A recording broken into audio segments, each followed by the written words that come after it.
هذه الشيلة مقدمة من أم بشار زوجة الأخ بشير صالح حسن الصيراني، ترتيبها نفسها وجميع الأهل بعد وفاة المرحوم المغفور له بإذن الله الأخ صالح حسن الصيراني. كتب كلماتها الشاعر المعروف يحيى عبد الحليم.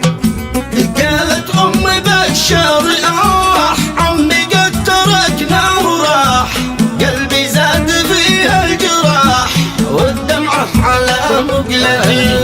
عمي قد تركنا بحين والدمعة على كل عين، يا رب السماء يا معين تسمعني على دعوتي. يا يحيى بن عيد استمع قلبي زاد فيها الوجع، احكي لك بما قد وجع انت الاخ في دنيتي.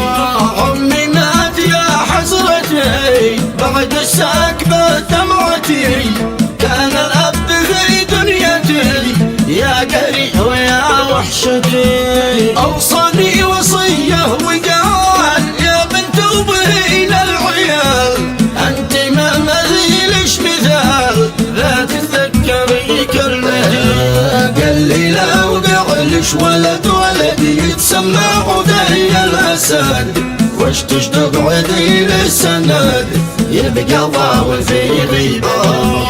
عشتش بالوفاة وعداي لو قصرت في مرقدي، ابني تسمي عدي أبصيتش على جزعتي. وانا قلت ابشر تمام يا عمي سمعت الكلام، انت الاب وانت المكان في امرك ولك طاعتي. عمي كان نور المكان في قلب جميع الحنان، في قربه عرفنا الامان لكن مات يا وحشتي.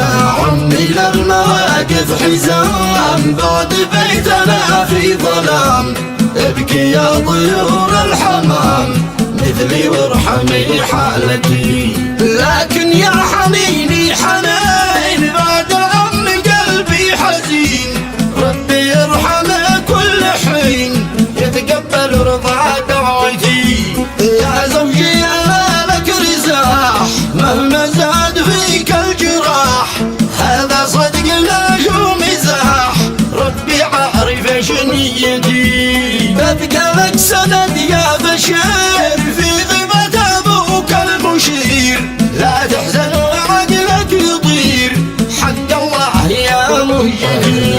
يا زوج الجمع يذكروك في خدمة وطاعة ابوك، امك والخوات يشكروك حتى بي وكل اخوتي. عمي ما تجاله اجل يا زوجي وموت نزل، في موت فقدنا الامل والكرب كسرت شوفتي. باقي عمتي ربنا يحفظها وهي امنا، احنا ما زهدش كلنا يغبرلش على وقفتي. يا عمه انا لش سند مهما دمعتش كالبرد، لكن حكم رب الصمد شل الجيد يا عمتي. انت والبنات في العيون لو اتعب عليك اليون، من اجل الوجع والشجون يرحل من وسط دنيتي. انت والحداعش البنات في قلبي لكم ذكريات، انت في العيون ساكنات في قلبي وفي مهجتي. لو بس تكسروا بنت عيد كم ذقت وجع الشديد، لكن ربنا هو الوحيد خارجني على نيتي. والحزن الذي شلني موت عمي قد هدني، يا دمعي كفى تحزني يا قدري ويا حسرتي. في موت بكينا الجميع جميع كل سار بعد وجيع، يا رب السماء يا سميع تعطي الصبر في عمتي. شملا في غيابك طفى